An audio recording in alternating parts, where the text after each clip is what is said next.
Brothers and sisters in sobriety. Hello, friends in fitness, and to everybody out there tuning in, this is 40,000 Steps Live. I'm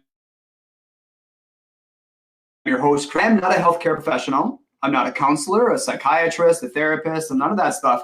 I'm a guy with about a year and a half of sobriety and a great story. I happen to think it is because it's a story that resonates with a lot of people. Hopefully it offers hope, and hopefully we can learn some stuff from each other along the way too.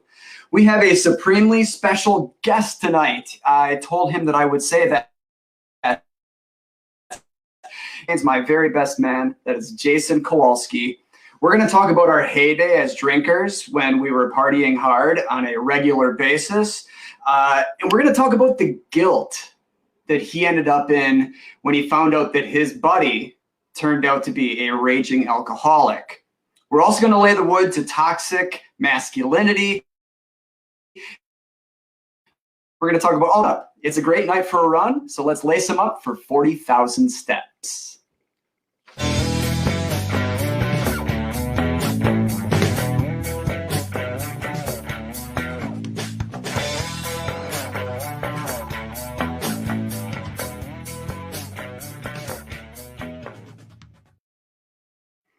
All right, so I have no regrets.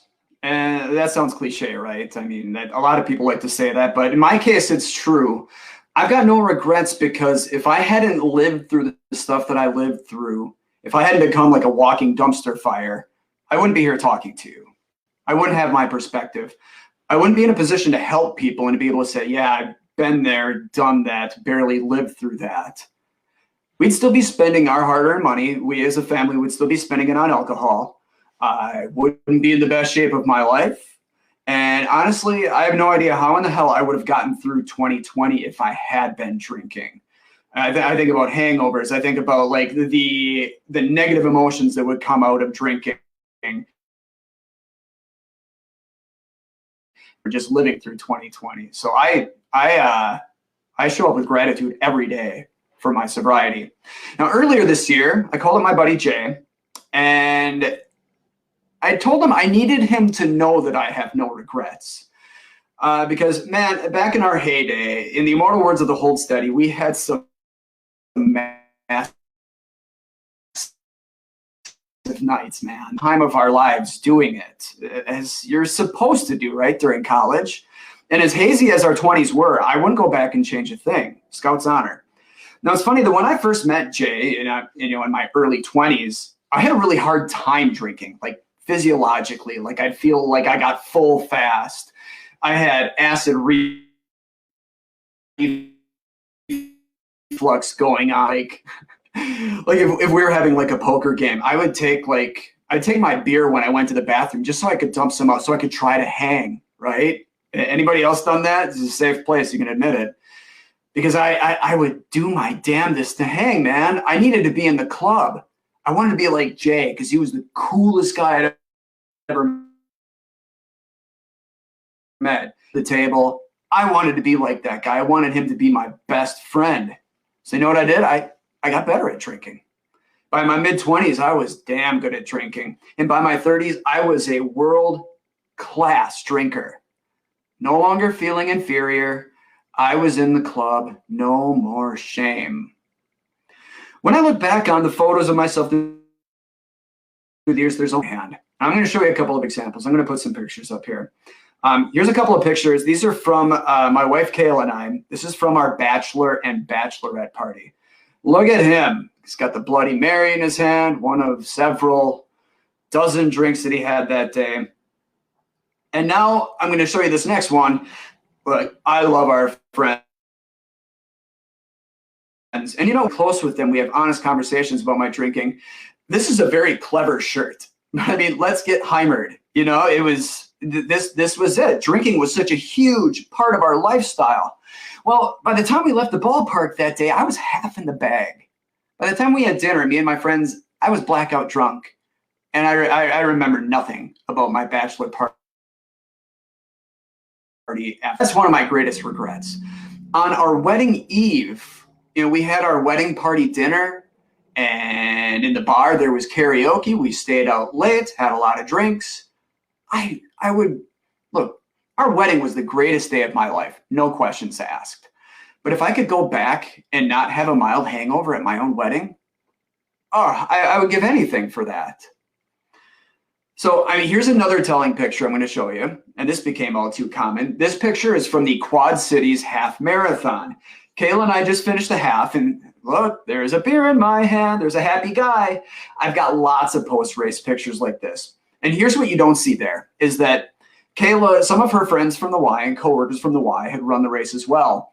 And she and some of them went back out to root on one of their coworkers who was still out on the course and was still battling. And meanwhile, I drank about 4 more beers. I went repeatedly to the beer table, and I got more beers, and I just kept drinking. So I got better and better at hiding it like that. Bottles in the closet, 12 packs under the car seat, 24 ounces in the golf bag in the garage. Just a few years ago, it got to the point where I could drink an entire case of beer a day, or a fifth of liquor. No more gut rot. No more reflux. So eventually I had to hit my version of rock bottom, surrender, go to rehab, and go through that process in order to get to the path that I'm on today.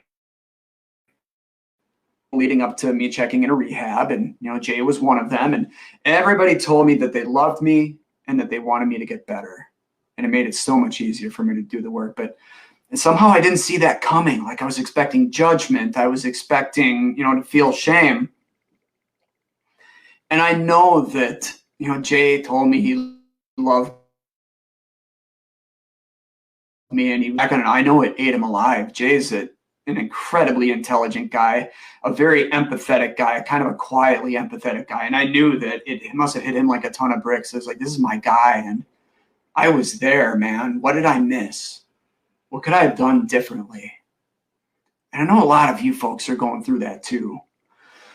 Whether you're the one who's trying to survive through addiction, or if you're one of those people who has a friend who's lived through addiction, you're like, man, could I have saved them?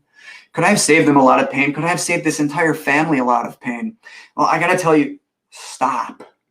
You have to stop beating yourself up, because addiction is a monster. And the deck is stacked against people who are wired like me. The deck is stacked against me. It's stacked against my family. Addiction does not discriminate. And when you're in it, man, you will do some crazy things. And your addiction will do some crazy things to not let go of that relationship.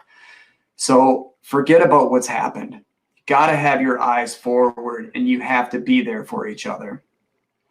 I want to give you a little bit of sticker shock here, and I want to mention that treatment, as I went through, is very, very expensive. It's also the surest fire way to get help and stay clean. But what I'm hoping is that maybe through this program and then the honest conversations that happen afterward, this would be the greatest accomplishment of my life, is if some of the people watching this didn't have to go through rehab. I mean, that means checking out of society for a few weeks. It's traumatizing. But hopefully with the right tools and the right support, people can get clean and stay clean without having to go through that experience. Now, maybe you've got some questions for me. Maybe you're celebrating a sober anniversary. I'm pumped. Saturday is going to be 600 days for me. I love those round numbers. They're the best. And I celebrated on New Year's Eve by pointing out that it was my first full year sober, wire to wire, in a quarter century. Total mind blow, right? Isn't that wild? So chime in. You can send an email to 40,000steps@gmail.com. You can comment below. Let us know if you have questions, or if you have anything you want to share, or if you have something to celebrate. Let us know if you want to remain anonymous. Always make sure that you point that out. We're going to do something in this next block where we can take some of your questions and address some of your comments in the I Hear You segment. I'm going to give you a minute or two to come up with those ideas and share them. In the meantime, I'm going to talk about an organization that's incredibly near and dear to my heart, the Salvation Army. Salvation Army folks, they rescued a lot of Christmases this year. And now the Red Kettles, they might not be around anymore, but the communities that the Salvation Army serves, they're still more in need now than at any time in our lifetime, certainly mine. Now, you can make a big difference by going to salvationarmyusa.org and making a donation. No contribution is too small. Thanks to the generosity of millions who participated in the Angel Tree program or that donated in person or online, the Salvation Army rescued tons of Christmases for countless families in need. But the drive isn't over, folks. See, the funds raised throughout the holiday season, that helps the Salvation Army carry out its mission year-round. So please do your part by visiting salvationarmyusa.org and making a donation today. All right, I gave you enough time, folks. Hopefully you have sent us an email or made a comment of something you'd like to talk about in the next segment. I got some pretty cool stuff to talk about here. So let's get to it. It's I Hear You coming up next.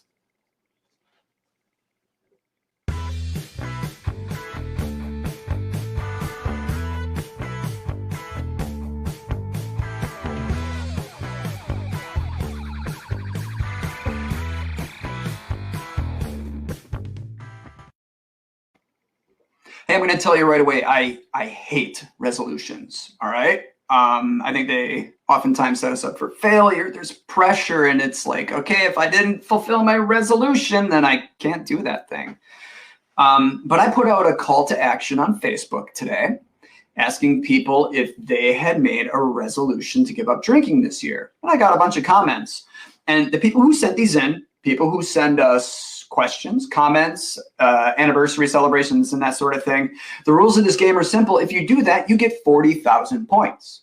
Everybody who makes a contribution gets 40,000 points, and everybody wins, because when we talk about these things, whether it's me, you, anybody who this affects, we all win when we bring this stuff into the light. So here's some of the comments that I got. I love these. Love them. All right, Madison says, I did and blew it by the third. Did, that being made a resolution to quit drinking. She says, I'm going to try again. I keep telling myself that I can get back to having a healthy relationship with alcohol, but that clearly isn't happening. I need to take control this year with everything. Attitude, mindset, diet, and exercise as well. 2020 was a rough one, but I'm not having another year like that. Period. I love that emphasis. How awesome is that? Now, I've seen this person like tearing it up in the weight room. I know this person is capable of incredible things, Madison is. So I love that mental toughness. I know she's going to get after it. And I love the fact that she immediately said, I'm going to try again. Because again, resolutions are not a be-all, end-all deal. She's getting right back on it. And, I love how self-aware she is. She already knows that she might not be able to have a healthy relationship with alcohol. That's half the battle. And I think a lot of us who are addicted do know that, but we've got it so buried that we can't say it out loud. This is awesome. This is awesome. I'm so excited to hear how things go for Madison. Hopefully she'll hang with us and we'll find out the success that she has. All right, next up we've got Laura. She says, not as a resolution. You already get a gold star from me for that one. More as a realization. My goal is 30 days sober, and once I get there, I'll decide further. 5 days in, and the withdrawal is real. Random headaches, some major detoxing happening, but my clothes already feel better, and I don't feel so bloated. Note, she says, I've also given up my 2-a-day nicotine habit at the same time. Alcohol and nicotine go together in my world, so it's easier to give up both. And it's just 30 days, she says. I'm not pushing myself to do a year or a lifetime, just 1 month. I love how realistic she is there, in that she's not putting too much pressure on herself. She realizes the value of just kind of getting out of that cloud of drinking. And here's what I'm going to say to Laura is, wait until you're sleeping like you were sleeping when you were 10 years old. And then check back in with us, because I have a feeling if anybody gives up alcohol for a few weeks, they're going to realize that they're connecting deeper with people. They're sleeping better. They're more motivated. They're more positive. Everything just takes off when you're not living through this cloud. And so many of us spent a lot of 2020 in that cloud, right? Bite off little pieces like Laura's doing. 1 month. I'm so excited to hear how it goes for her. All right, this one's cool. My buddy Brian says, I did it, that being giving up alcohol as a resolution, not for addiction reasons, but because of the medication I'm on for arthritis and because of how bad it is for arthritis. Brian's hell of a guitar player. And he said, at this point, I don't even want it or miss it, that being alcohol. He said, also, here's where it gets really cool. Also, when our 7-year-old at the time, kids say, I like that you don't drink alcohol because it makes you different. It's hard to rationalize picking up a drink. Oh, how cool is that? When your kid notices and your kid is proud of you and realizes that makes you special. I love it. I remember this is before I got clean. This is back when I was trying to get sober and failing a lot of the time. My doctor told me that he had never had a drink in his life, which blew my mind. He and his wife both. And he pointed out to me that his kids would never see him with a drink in his hand, and they'd never have that behavior to imitate. And son of a bee sting, I wanted that for myself. I was like, can I go back and undo the stuff that I did? It's like, no, I can't. But look at Brian's kid saying, I like this. I like that you don't drink, that you're not like everybody else who's drinking all the time. Man, that cut to me. That's so cool. Now, I did get an emailed question that sort of dovetails off all this. And this is from Kevin, which thank you everybody for writing, by the way. You guys rock. Kevin says, what are the dangers of quitting drinking cold turkey? This is an awesome question because a lot of people who rode a bender through 2020 and all of a sudden said, nope, done. Those people are at risk for significant withdrawals. And we're not just talking about tremors and shakes and a cloudy brain and stuff like that. If you all of a sudden go from a 6 or a 12-pack case a day down to 0, you are putting yourself at risk for seizures, severe seizures. I'm sorry, I'm being just blunt with you because I went through treatment, and the moment that you get in there, they figure out what medications to put you on to prevent severe withdrawals. So it makes it really hard to get clean because if you're drinking a ton, you want to taper yourself off. But try to get somebody who's quitting drinking to just have 2, to just have 1. It's tough, right? So my advice is to talk to your doctor. If you're seeing a therapist or a psychiatrist, talk to them so that they can get you on the right medication to help you safely quit drinking. Now, again, not a licensed counselor, therapist, not a healthcare professional. If you've been having like 2 or 3 beers a day for a while, you can quit cold turkey and you're going to be okay. That is not so severe of a drop off where your body will go into shock. But if you are a heavy drinker, make sure that you talk to somebody before you flat out quit drinking. All right? You with me? Awesome. We are going to bring in my guy, Jay Kowalski now, my very, very bestest good friend. This is the guest room segment. Let's head on over there and talk with Jay. When Jay and I were hanging out, like back in our 20s, we would spring break together. I went to school at UW-Milwaukee, and I probably spent as much time in Madison as I did in Milwaukee, just because that's where Jay was going to school. Are you with me now, brother? Can you hear me? Yeah! Yeah, buddy, we're doing it. This is only our 4th episode, folks. We're still ironing some things out and, buttoning things up. Hey, man, Happy New Year. Oh, great. Look what you're doing, man. This is amazing. It's weird. Kid, I think it's great. Keep up the good work. Thanks, man. Well, thanks for joining us because, obviously, given like our relationship for so very long. I mean, let's start with some of the highlights, all right?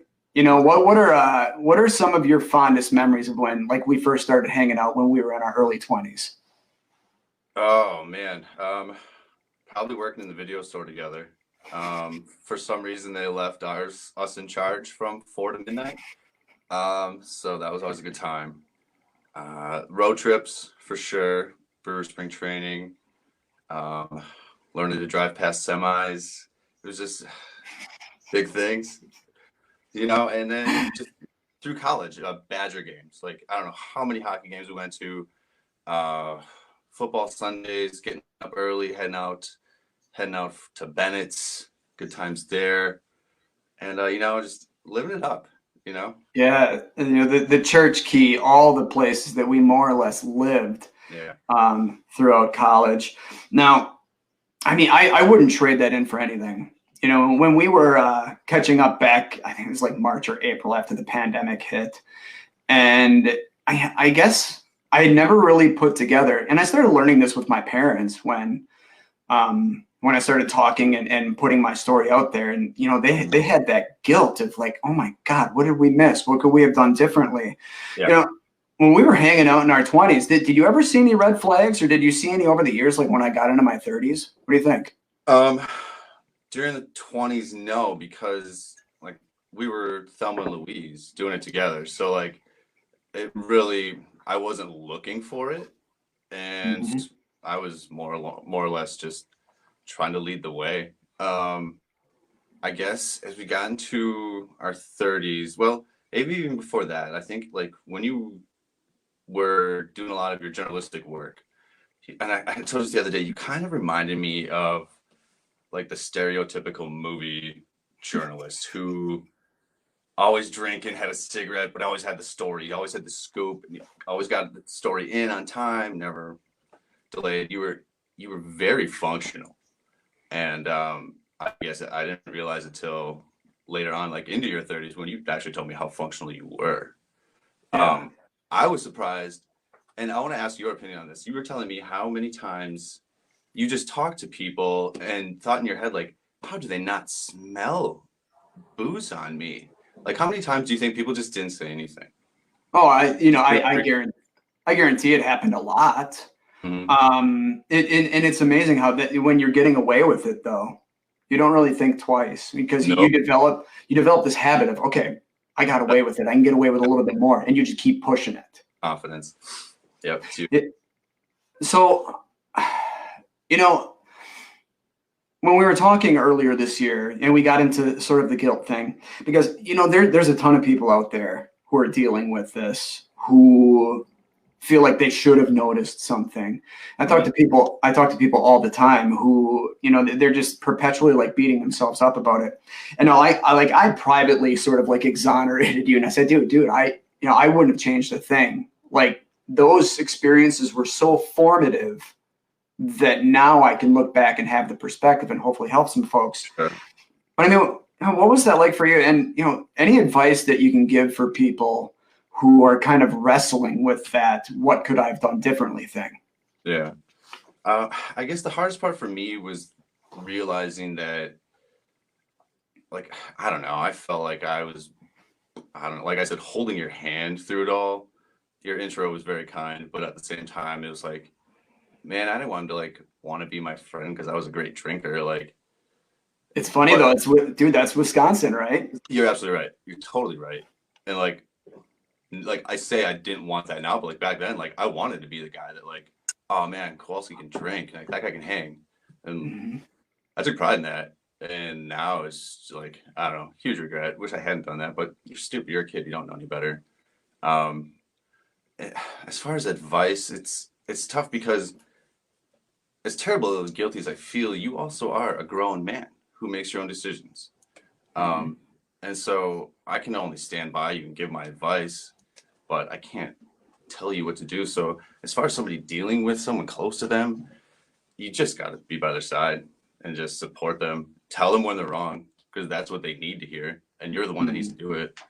And that sucks. Like telling you you're wrong is like one of the hardest things ever. Well, Or I think hearing you you got tell to. me I'm wrong is one of the hardest things ever. I don't want to hear it, but like it just needs to be done. And then you have to sort of brace for the splashback. Oh, Because sure. if somebody's drinking too much, you're like, hey, let's pump the brakes a little bit. Yep. That rarely goes well. Never does. I mean, we're getting into some of this toxic masculinity stuff. Like, you got that drinking culture in Wisconsin where, like, do you remember like hanging out at parties and like a girl would show up and she could actually like drink as much as the guys, and Mhm. it like there was like this celebration. It's like, oh, dude, she can hang. I mean, Yep. how Everybody, awful. everybody wanted her on your drinking team. Like it was, yeah, everybody, that was like, we took pride in very strange things as kids, but like, that's like, it was Wisconsin. Like we grew up in that culture, for example, my personal experience, my father owned a bar before I was even born. So when I was born, he was still friends with like all the tavern owners and stuff in Manitowoc. And so like literally my sister and I were wheeling ourselves around the bar floors like weekends, like almost always. Yeah. And then you start drinking. I started drinking when I was 14, drank all through high school, went to Wisconsin because at the time US News, which this is crazy, they have a ranking of party schools. Madison was #1. And I was like, that's my spot. And so Yeah. like we're just designed here to look to party and have fun. And I don't know, I think that really needs to change. I mean, we glorify like the ages we turn like 18 and 21. Why? Because we can buy legal drugs basically in the forms of cigarettes and then booze. Like, and everybody gets excited for that. And Yeah. like, I don't know, I really just things need to change, I think. Well, it's this romanticized idea of it. Like you mentioned, like going off to college. Like, what's the first thing every kid thinks about going off to college? And it's freedom. And when you're free and you're surrounded by beer ads and there's a bar on every single corner, it yeah, I mean, society is really, like I said earlier, the deck is kind of stacked against us. Yeah, did you have anybody like? I'm not going to throw anybody in particular under the bus, but I definitely felt a lot of pressure from other people in my life who would ridicule me if I couldn't hang when I was drinking. Did you have people in your life who would do that too? Maybe not on a regular basis, but say I know definitely like at parties in Madison, if we were playing like flip cup or something and like all of a sudden you just started puking, like people would like chant and taunt you to the point where like you would puke and rally. Puke Like, and rally. getting back in the game because I'm not going to be the one that's taunted tonight. Yeah. So it didn't happen a lot, but from like anybody in particular, but as a group, there was definitely group dynamic for it. Yeah. What was wild for me was like my favorite story running for a while was my 21st birthday when I went out with some of the guys that I was in a band with. And the thing was 21 shots on your 21st birthday.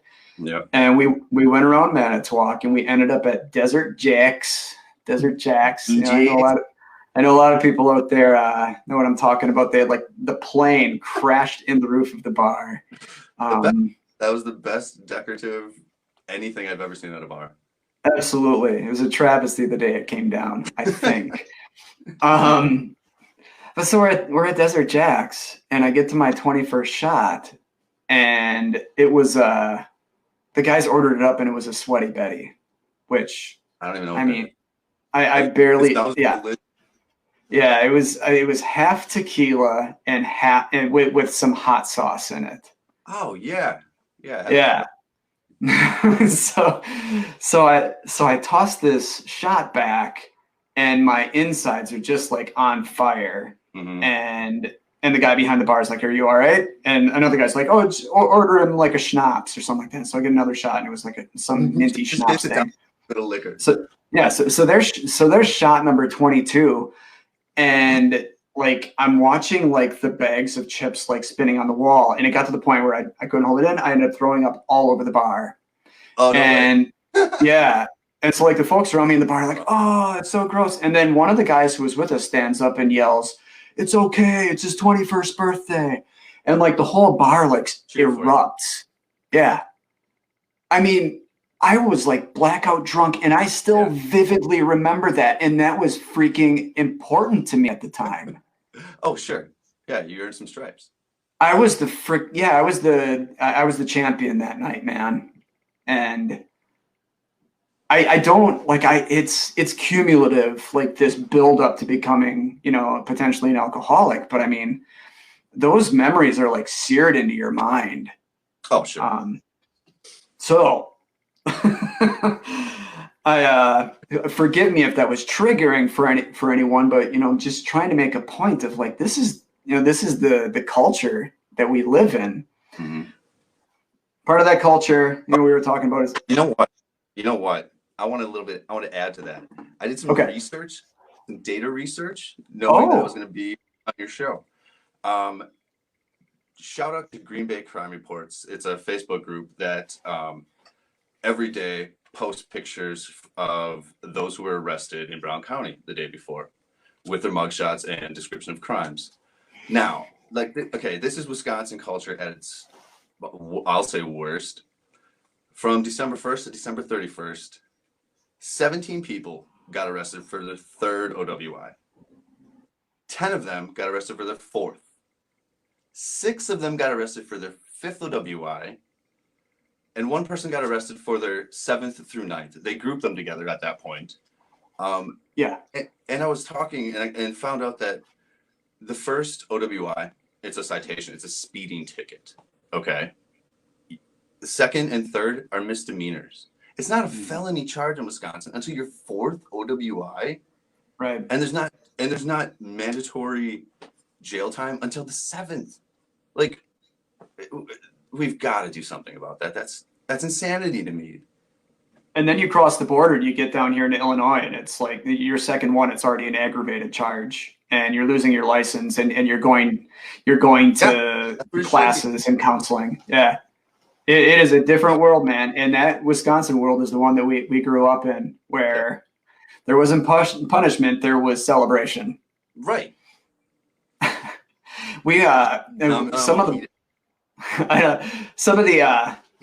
Some of the most memorable moments working at newspapers in Wisconsin was the crime reports, where it was like that was our source of entertainment, was the crazy things that people did while they were so drunk. Mm-hmm. So yeah, I mean, there's, to a great extent, like, you know, we were complicit in it, but I don't know what exactly we do with it apart from, you know, making noise about it, writing letters to the editor, writing our legislators, and really kind of holding each other accountable. You know, I mean, we've gone through this big reckoning where we're trying to like hold each other more accountable. Well, let's stop celebrating people who are just like poisoning themselves on a daily basis. All right. I don't know. Here. Okay, when we get into this toxic masculinity stuff, I don't want to get too far away from this because, like, I mentioned, like, how much I wanted to be like you because you were a very, like, naturally physically gifted person, and you worked hard at your physical fitness. And frankly, like, when I met you, I was like, oh my God, this guy's like jacked. And like, I was always trying to like hang with you in that regard too. And like, if somebody looked at you and you were wearing like a tight t-shirt or something like that, like somebody might lump you unfairly into like the bro culture. Why don't you tell our audience how you feel about the bro culture? Let's give you a chance to set the record straight. Because people have been talking, I know. I don't have time for the bro culture. I think that society has developed or has created this idea of like, be a man. And what's a man? Just being an alpha all the time and just like puffing your chest, being strong, always taking charge. And like, that's fine. Those are good qualities to have, but like, you also need to be able to just turn it off, you know? And I know guys don't like to hear this, but like, we don't need to be getting harder. We need to be getting softer. I think we need to be more compassionate. We need to be more empathetic. You can give your buddy a hug without slapping him on the back. You know, you can actually embrace, and like, it's not a weird thing. It's okay to show emotion. I don't want, I don't know. I think it's time that men just, like I said, soften up. And part of that, coming back full circle into dealing with addiction, is that a lot of men who are addicts, who are dealing with depression, are too tough to be like, man, I need some help. Like, this sucks. Like, I hurt every day. I don't know what to do about it. Like, I wake up and just cry, you know? And that's another thing. Don't be afraid to cry. Crying is fantastic. I probably do it once a day. It's a little embarrassing. Sometimes I can't watch certain shows anymore. I quit watching Grey's Anatomy because I don't even pay attention, but I just jump in and I'm crying twice a show. But I just think that as men, we need to not be afraid to ask for help, be softer, and just be open to empathy and showing empathy and compassion. Well, now this gets into one of the ways that we address this epidemic of drinking and stuff is if we actually treated people with compassion when they had a problem, rather than them ending up in jail after their what was it seventh OWI. Yeah. Maybe we could get them into treatment and get them some legitimate help.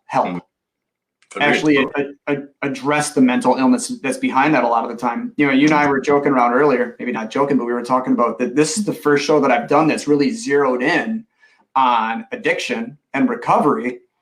Up until now, we've been talking about mental illness, and it's like you can't separate the two.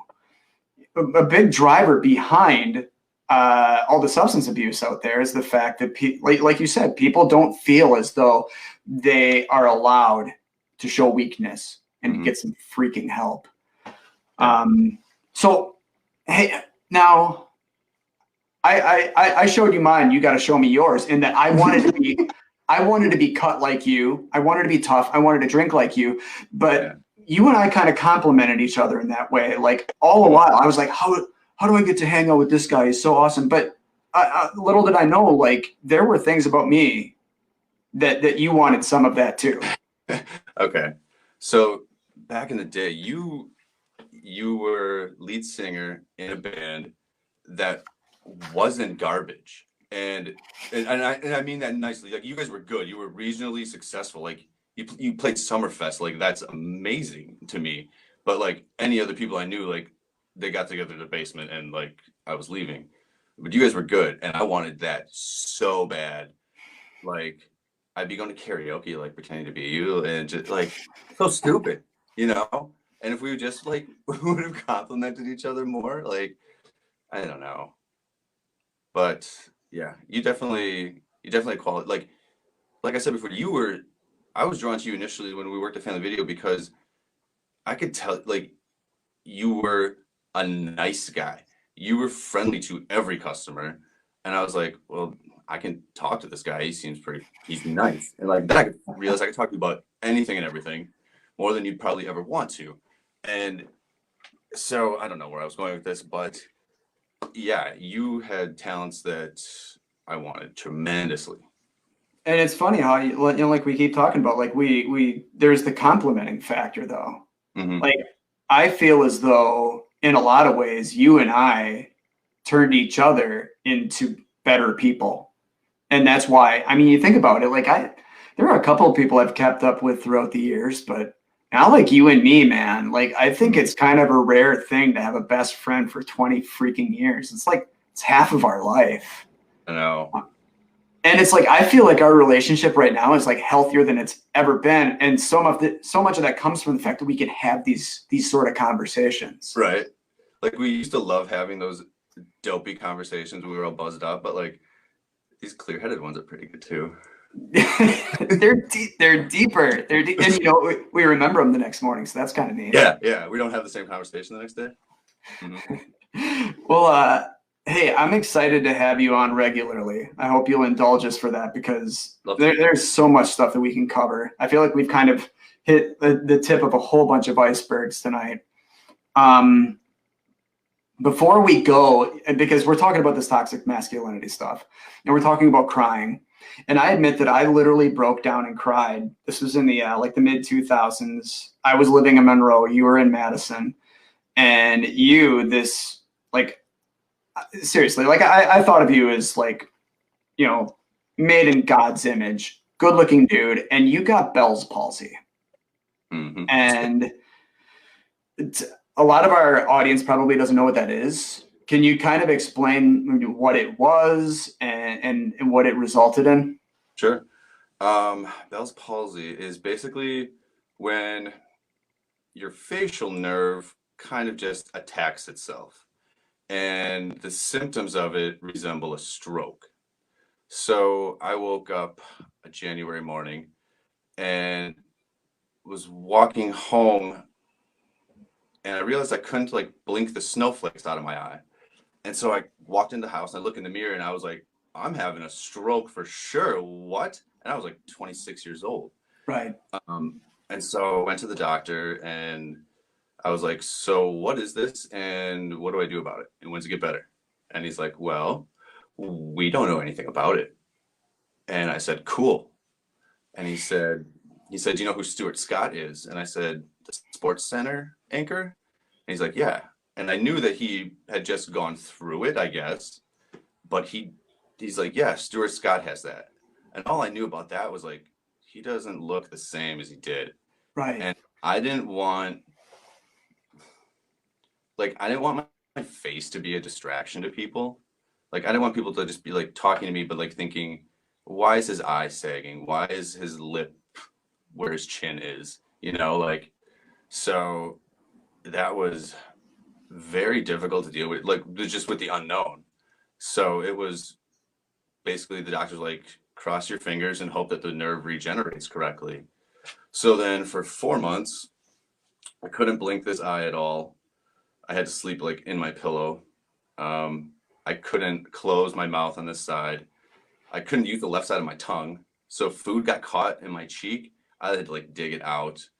So it was just put me in a dark place because I wasn't sure about the future. Like at the time, school wasn't doing well because I was partying too much. My girlfriend at the time she should have broke up with me like 3 months before that, but she was on the verge because I was partying too much. And so like it came at a bad time. I was so freaking worried about you and I had no idea what to do. Yeah, it was really scary. I remember like talking and you crying and saying like, why aren't you like breaking down? Because I described, like I was primed for it. And like, I don't know, I think I was like in too dark of a place. And so like, yeah, that just started I don't know, a long valley of like depression and more partying. And so, yeah, that was definitely quite the traumatic event. When you think about it though, when you think back on it, it's like you got through that. You look awesome today. And it's like, do you look back on it? It's kind of like, yeah, anybody who that happened to would be leveled by it. Because I mean, it's what people see. It's your face. But you kind of look back on it, it's like, but technically, it is superficial. Do you think that you grew from that? Yeah, it was weird. Like, I remember when you said, why aren't you breaking down? And in my head, I was like, I am, but like, there's nothing I could have done to control this. And then I compare myself to like people who are in much worse situations, and I'm just like, get over it.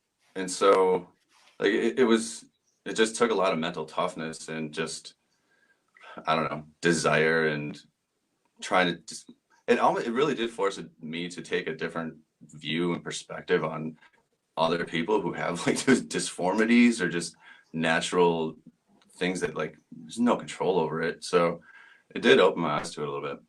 Yeah, no kidding.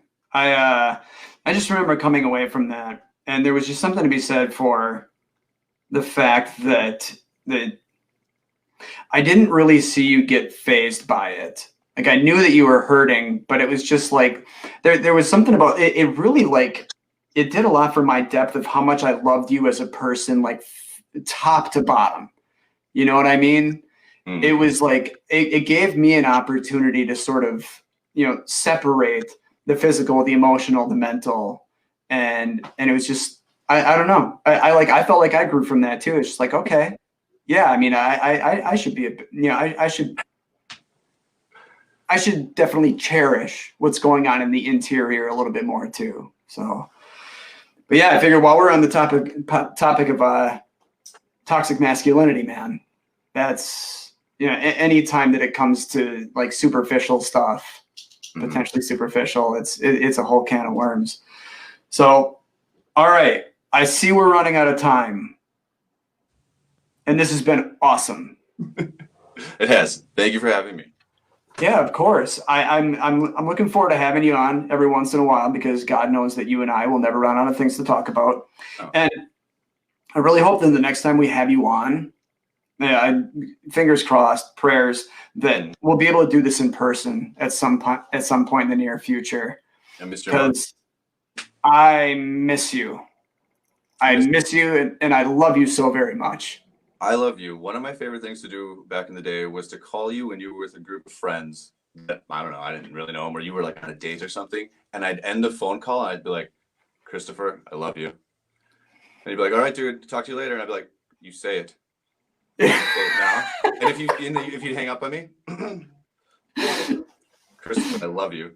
And I'd make you say it. So yeah, tell your friends you love them. And yeah, love you, buddy. Talk to you soon. That's perfect. Thanks, brother. We'll see you soon. Absolutely. It's good stuff, man. It's so good. Bobby the other week told me that he loved me as well. Guys, I can't emphasize enough that we need to say what we feel, right?